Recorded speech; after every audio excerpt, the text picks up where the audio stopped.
దేవునికి స్తోత్రం. ప్రభునందు ప్రియమైన సహోదరి సహోదరులారా, అందరూ బాగున్నారా? మీ అందరికీ ప్రభువైన యేసుక్రీస్తు నామములో వందనాలండి.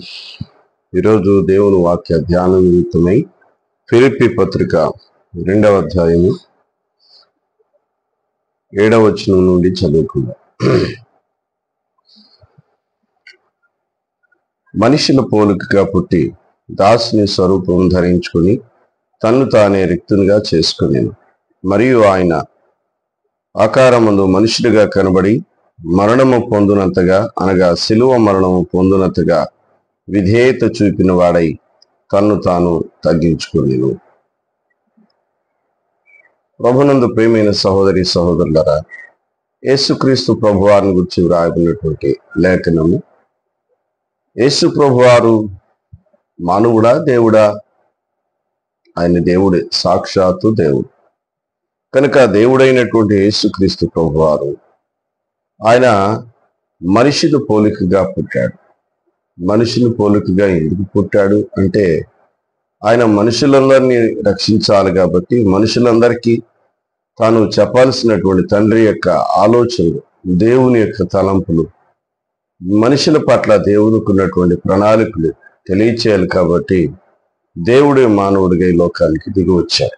తర్వాత ఏమంటాడంటే, మరియు ఆయన ఆకారమందు మనుషుడిగా కనబడి మరణం పొందినంతగా, అనగా శిలువ మరణం పొందినంతగా విధేయత చూపిన వాడై తన్ను తాను తగ్గించుకొని, యేసుక్రీస్తు ప్రభువారు పరలోకాన్ని విడిచిపెట్టి ఈ లోకానికి వచ్చి మనుషునిగా కనబడ్డాడట. రెండవది, మరణము పొందినంతగా, అనగా శిలువ మరణం పొందినంతగా తనను తానే తగ్గించుకున్నాడు. ఈ లోకంలో ఏ మనుషుడైనా ఉన్నటువంటి పరిస్థితి నుండి మరి ఉన్నతమైనటువంటి స్థితిలోనికి వెళ్ళడానికే ప్రయత్నం చేస్తారు, కానీ ఎవరు తన స్థితిని తగ్గించుకొని కింది స్థాయికి దిగజారరు.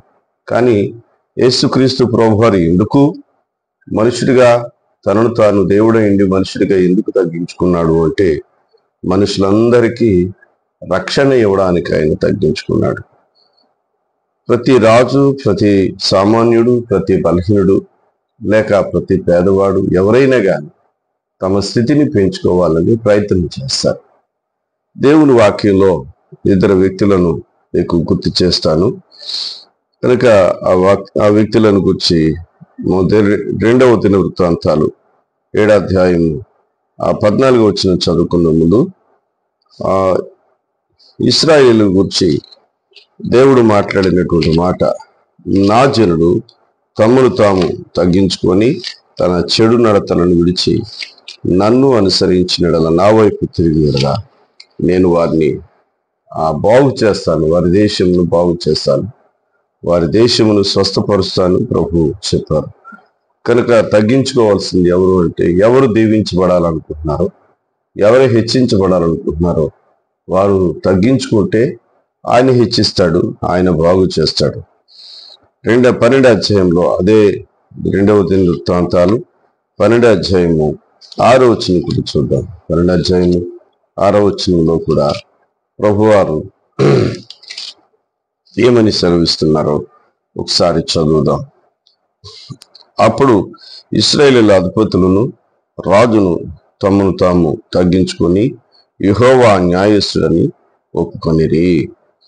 ఇక్కడ రెహబాము కాలంలో దేవునికి లోబడినటువంటి ప్రారంభ స్థితి రెహబాము దేవునికి లోబడి యెహోవా న్యాయస్థుడని ఒప్పుకొని తమను తాము తగ్గించుకొని దేవుని సందులో ప్రార్థన చేసినట్లుగా చూస్తాం. 32వ అధ్యాయం 26వ వచనం, 2వ దినవృత్తాంతాలు 32వ అధ్యాయము 26వ వచనంలో మరొక మాటను చూస్తాం. 32:26, హిజ్కియా హృదయ గర్వం విడిచి తానును యెరూషలేము కాపురస్తులను తమను తాము తగ్గించుకున్నది. హిజ్కియా దేవునికి మొరపెట్టాడు. తన యొక్క కష్టకాలంలో రోగిష్టిగా ఉండి చనిపోవడానికి సిద్ధంగా ఉన్నటువంటి పరిస్థితిలో తన హృదయ గర్వాన్ని విడిచి దేవునికి మొరపెట్టుకున్నప్పుడు దేవుడు అతన్ని స్వస్థపరిచి ఆశీర్వదించాడు. ఇందాక దినవృత్తాంతాలు 7:14 చదువుకున్నట్లుగా ఎవరైతే తమను తాము తగ్గించుకొని తమ చెడు నడతలను విడిచిపెట్టి ప్రభు దగ్గరికి వస్తారో వారిని బాగు చేస్తాను, ఆ దేశాన్ని వారిని దీవిస్తానని దేవుడు చెప్పాడు. కనుక దేవుని వాక్యంలో అనేక సంగతులు తనను తాను తగ్గించుకోవాలి, ప్రతి మనుషుడు తనను తాను తగ్గించుకోవాలి. హిజ్కియా తగ్గించుకున్నాడు కనుక స్వస్థపరచబడ్డాడు. అలాగే అపోస్తుల కార్యంలో మరొక వ్యక్తిని చూస్తాం. అపోస్తుల కార్యములు 12:22 ఒక వ్యక్తి కనబడతాడు. ఆయన పేరు హేరోదు. హేరోదు తనను తాను హెచ్చించుకొని దేవుని గణపరచుకుంటాడు.